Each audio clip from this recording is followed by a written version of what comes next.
Remet aja.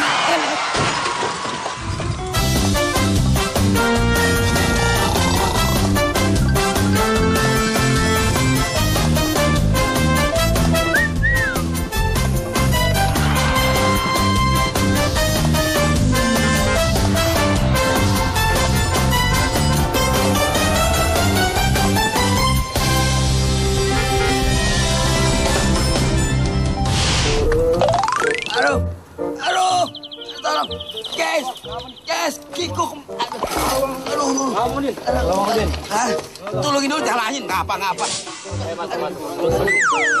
Ini kaki gua kesangkut, ngabut.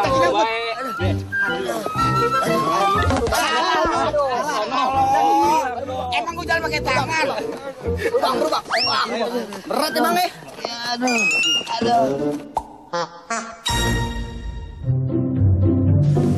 Udin, Assalamualaikum, Din. Ustad, ada Udin nggak, Ustad? Kagak ada. Kemana ya, Ustad ya? Tahu. Waduh, saya kan kebetulan lagi nggak ada di rumah. Tadi si Udin datang bawa sepeda saya tuh. Ini ditinggal di rumah saya nih. Lah ini sepeda anak gua. Nggak tahu nih ditinggal sama helm saya, Ustad. Saya dikasih helm ginian proyek. Pantes anak gua dari pagi nangis. Gua lagi tidur keganggu mau bocah teriak-teriak nyariin sepeda. Kata dia baru beli nih katanya. Baru beli dari Hong Kong. Katanya emang mirip sama sepeda anaknya Ustad kata dia. Ya jangan dia beli sepeda, beli wajik aja kagak sanggup. Tapi saya percaya emang duit aja gedek sama dia. Kemana Ustad kira-kira ya? Kagak ngerti. Waduh, lo kayaknya banyak lo. Nah tuh ada apaan tuh? Kumpulan apa tuh ya? Kita ke situ aja, Ustad. Ya udah sono deh. Kita nyokali aja dia ada di situ. Bang, apa bang? Nggak apa-apa. Enggak. Itu, Santai aja, santai. Sepeda gimana nih bang? Biasa dia emang suka lari sendiri banyak kok, tenang aja. Ustad, Din, waduh, lo bagaimana sih? Ini sepeda gua kok jadi pada begini? Din, nih sepeda gua gimana nih?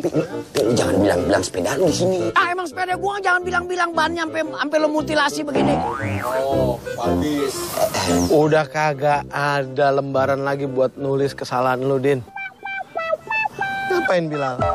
Ngapain nyusul? Dia nyusulin sepedanya tuh. Nih sepeda dia, pagi-pagi dia nangis teriak-teriak. Gua lagi tidur keganggu. Sepeda dibawa sama lu.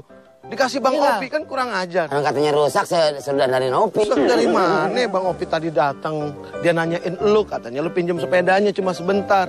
Gue tanya, Bang, itu sepeda anak gua. Ini dibawa sama Udin katanya. Saya mau pakai kekecilan. Bawa pulang sana. Tuh, kok dibilang. Walah. Bawa. Kalau naruhnya sembarangan aja. Lo yang ngambil sembarangan aja. Enggak tuh masalah sepeda gimana urusan? Dia bilang ntar Depi katanya ini kalau sepeda nanti pinjem ntar kapan-kapan gue jagain nih katanya. Gue orangnya amanah kata dia. Ini buktinya amanah bagaimana begini. Bannya sampai hancur begini. Hancur mana sih emang begitu? Copot ini dari badan mata lo kotok. Copot ini dari badan. Emang dianya aja nggak kompak sama gua. Nggak kompak malu bisa banget ngeles lo. Orangnya nggak amanah nih Ustad kalau minjem apa-apa juga. Kurang amanah gimana? Itu gue jaga, gue rawat dengan baik, sempurna. Bayangin Ustad, orang kalau yang nggak amanah bagaimana nih hukumnya orang nggak amanah nih? Ya sekarang gini, kalau orang kagak amanah, dia kagak bakal bisa dipercaya. Bener nggak guys? Misalnya ada yang minjem sepeda kita nih, ternyata begitu dipulangin rusak. Kira-kira besok dipercaya nggak? Kagak. Ya abang baru mau dandanin, dia kudu datang. Dandanin gimana Gimana mau dandanin? dandaninnya lo? Ya lu semakin nongol. Stangnya tadinya nggak begitu lempeng tadi. Sekarang Apaan maksud stang lu bengkok? Sekarang gua tanya tuh model stang apa kalau lu ngaku anak sepeda. Kalau lu ngaku anak fiksi, sekarang gua tanya itu stang model apa? Blon. Hah? Blon, blow on, bukan blon. Lu gimana nyampenya? Blon. Itu stang model bull on. Bullhor. Apa? Itu. Apa lu? Kacamata las. Kalau ngomong soal dosa, gue pikir lu udah pada tahu deh ya. Untung dosa kagak bejendol. Lu kalau bejendol, lu bejendol semua deh badan lu deh. Ini gue bejendol.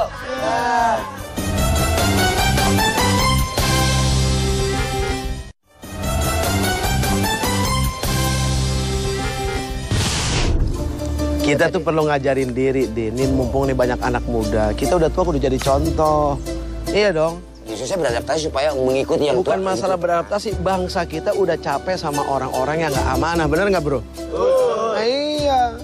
Begini, kan kalau kita dititipin amanah nih, Tapi ya kayak dia nih ternyata kecelakaan gitu kan, ada aja halangannya. Itu gimana? Dosa kagak? Ya kalau gini, kalau ngomong soal dosa, gue pikir lu udah pada tahu deh. Untung dosa kagak bejendol. Itu bisul. Loh, itu saking sayangnya Allah dengan rahmatnya, dosa nggak dibikin bejendol. Kalau dibikin bejendol kagak ada yang mau bikin dosa, malu soalnya astagfirullah ya udah. Lu kalau bejendol semua deh badan. Ah, ini gue bejendol. Saking sayangnya Allah sama kita, sampai kayak begitu. Cuma kita kadang-kadang suka nggak tahu sayangnya Allah sama kita. Sekarang gini, yang namanya anak muda ini kan generasi penerus. Ya kan, subhanul yaum rijalul ghad. Artinya apa? Itu. Artinya tanya lo itu. itu. Tahu. Karena yang tua itu banyak belajar, mestinya yang muda. Ya apa artinya? Bilangin dong lu, Pi. Gue disalahin deh. Subhanul yaum rijalul ghad. Pemuda hari ini mereka akan jadi pemimpin di masa yang akan datang. Nih sekarang kita bisa ngambil contoh nih pemimpin-pemimpin sekarang. Iya kan? Artinya kan kita boleh jujur mana pemimpin yang amanah, mana yang enggak. Gue pikir siapapun kita pasti nggak suka sama orang yang nggak amanah. Kayak koruptor, amanah nggak? Duit udah dapat, gaji udah dapat, baju dibeliin sama rakyat, fasilitas segala-gala dapat, kemana-mana dikawal. Masih rakus juga. Coba lihat. Kalau kita mau ngomong jujur, mendingan orang yang suka maling ayam. Namanya orang maling ayam memang butuh. Begitu ditangkap, kenapa bini gua hamil? Gitu. Ini mah udah kaya, udah segala-galanya masih ngerampok. Itu salah satu nggak amanah. Kayak begitu. Nah, model yang model yang nggak amanah kayak gitu, bikin bangsa jadi hancur. Akhirnya apa? Pemuda jadi pada frustasi. Kalau pemuda jadi frustasi bahaya. Nah, untungnya mereka tetap positif. Positifnya lari ke sepeda. Sehat, bener. Nah, lu? Tapi sepeda orang. Sepeda minjem sih. Masalahnya itu. Gue mendandanin tadinya mah. Dandanin hancur begini. Kenapa Nabi Muhammad SAW dipilih jadi Rasul? Karena memang Allah udah mentakdirkan begitu. Anak SD juga tahu jawabannya begitu, Din. Sekarang gue tanya sama lo. Kenapa Nabi Muhammad diangkat jadi Rasul? Amanah. Karena amanah. Bisa pegang jaga amanah.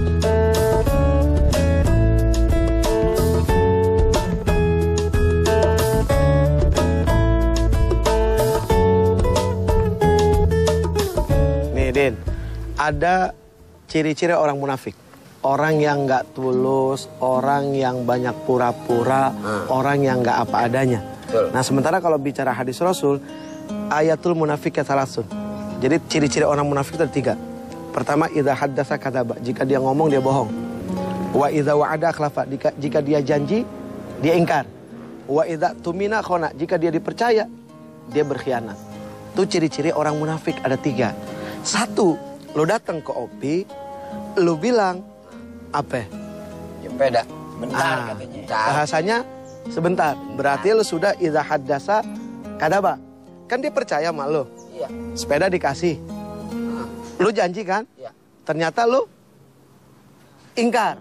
Kagak ingkar dari mana? Nah ingkar kan lu bilang katanya sebentar. Ntar jam 12 gue pulang. Kalau nggak ada kerusakan mungkin bisa cepet, Pi. Lo ngaku rusak sekarang. Tadinya kata lo mau apa ya? Tadinya ngaku. Enggak, mau pengen lari sendiri. Oh kan, gitu. Nah sementara yang namanya Rasul itu Nabi Muhammad terbebas dari sifat yang itu. Makanya beliau disebut dengan Al-Amin. Artinya dapat dipercaya. Dari kecil tuh. Jadi orang kalau dari kecil bisa dipercaya, wah mantep. Gedenya pasti jadi orang yang bermanfaat, jadi orang yang baik.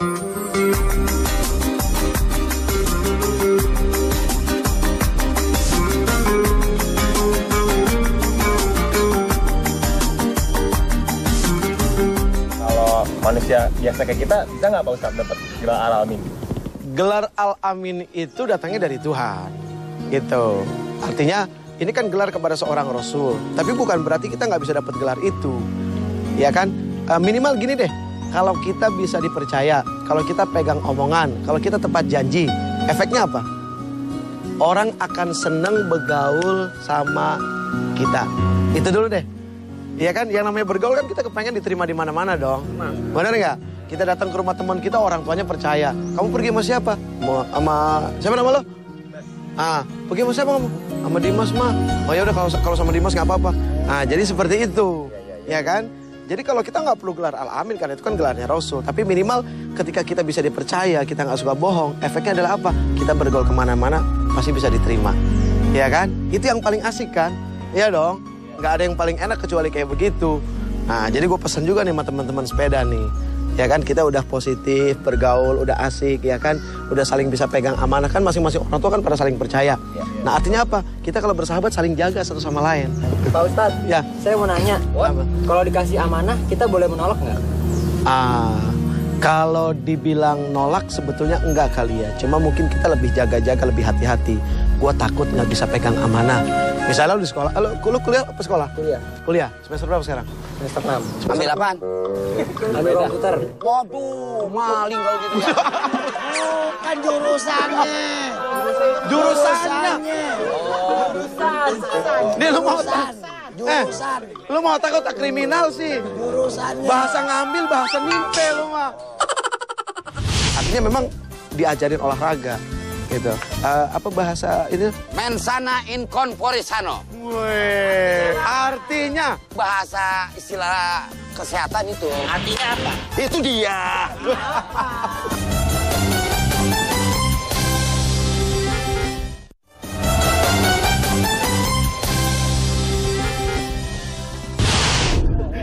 jadi bukannya nggak boleh gitu. Artinya gini, kadang-kadang kan kita melihat kadar kemampuan kita. Misalnya lu pengen dijadiin ketua senat, gitu kan? Semua orang percaya sama lo, tapi kan lu kadang ngeliat diri juga. Aduh, gue sanggup nggak ya? Terus sementara orang yang suka nggak tepat janji. Akhirnya lu kasih alasan, aduh gue kayaknya nggak sanggup. Bukan nolak amanah, tapi kita mempertimbangkan diri daripada kita ngecewain orang, iya nggak? Lebih baik kita ngomong fair apa adanya di depan. Nah kayak gitu, nah fair, jujur, terbuka, apa adanya. Ini yang bakal nyelamatin kita bergaul. Jadi ini balik lagi masalah tanggung jawab. Artinya hidup itu kan harus berani menanggung, harus berani menjawab. Hidup itu adalah tanggung jawab. Berani menanggung, berani menjawab.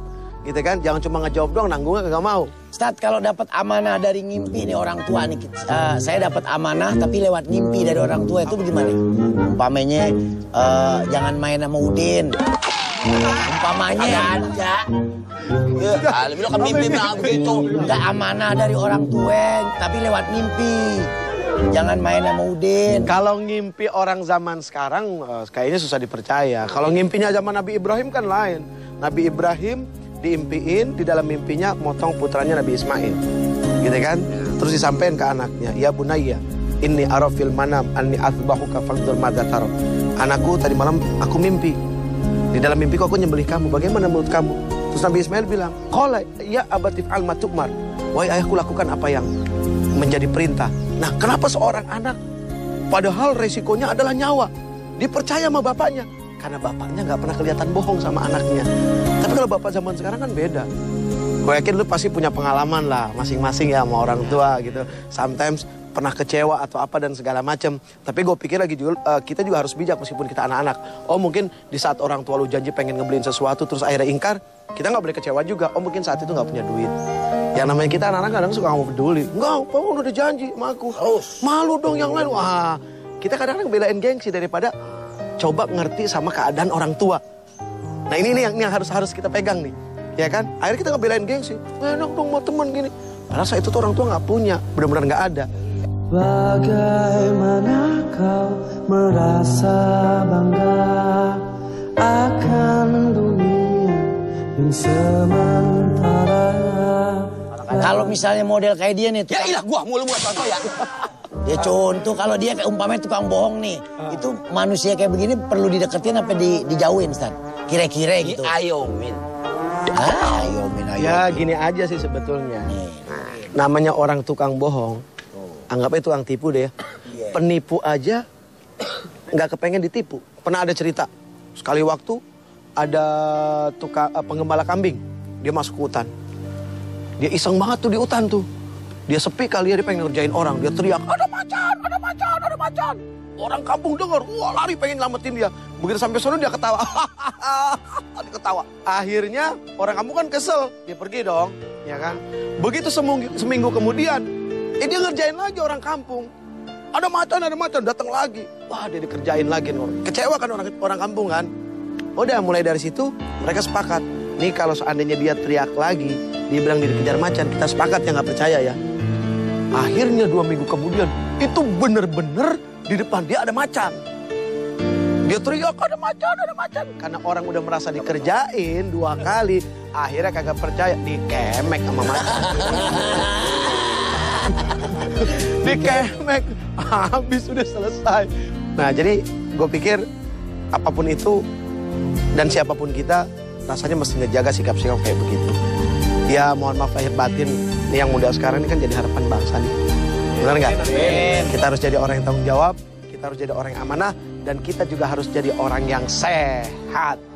Zaman Rasul nih, Rasul merintahin kepada sahabat-sahabatnya, anak-anaknya disuruh berenang, padahal di sono padang pasir kagak ada air. Berenangnya di mana, Tan? Nah, makanya itu kan jadi apa? Jadi kita diminta buat berpikir kan, ini maksudnya apa nih? Kok diajarin berenang? Kemudian diajarkan berkuda. Kemudian disuruh ngajarin memanah. Bicara memanah, bicara ketepatan. Bicara berkuda, bicara apa? Kekuatan, kelincahan, kelihayan. Ya kan? Bicara berenang, bicara menyelamatkan diri. Ini luar biasa loh. 1500 tahun yang lalu, padang pasir kalau mau bicara ke Laut Merah kan jauh. Dari Mekah ke Laut Merah ke Jeddah. Pernah ada yang umroh nggak? Udah pernah ada yang umroh belum? Wah, kali-kali nih anak sepeda pada umroh nih. Cakepnya nggak? Iya, nanti di Jeddah naik sepeda. Iya, si turnya keliling, lu jangan naik motor, lu naik sepeda. Cakep tuh, ya kan? Artinya memang diajarin olahraga, gitu. Apa bahasa itu? Mensana in corpore sano. Wih, artinya? Bahasa istilah kesehatan itu. Artinya apa? Itu dia.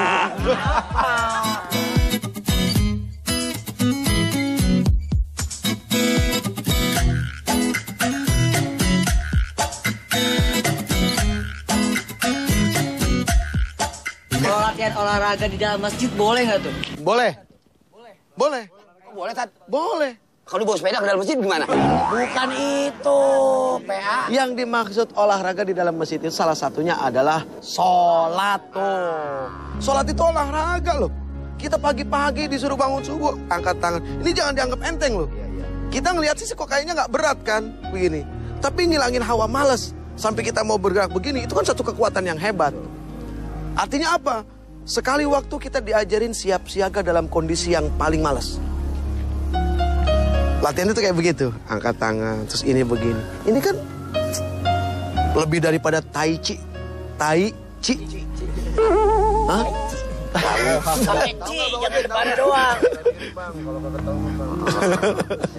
Ya udah, pokoknya begini. Ini jadi pelajaran buat kita semua. Sekali lagi kalau minjem sesuatu harus tepat janji. Lo bilang sejam. Ya kalau lo molor dikit setengah jam. Alasan harus jelas. Terus nggak usah gengsi ngaku kalau ini barang pinjeman.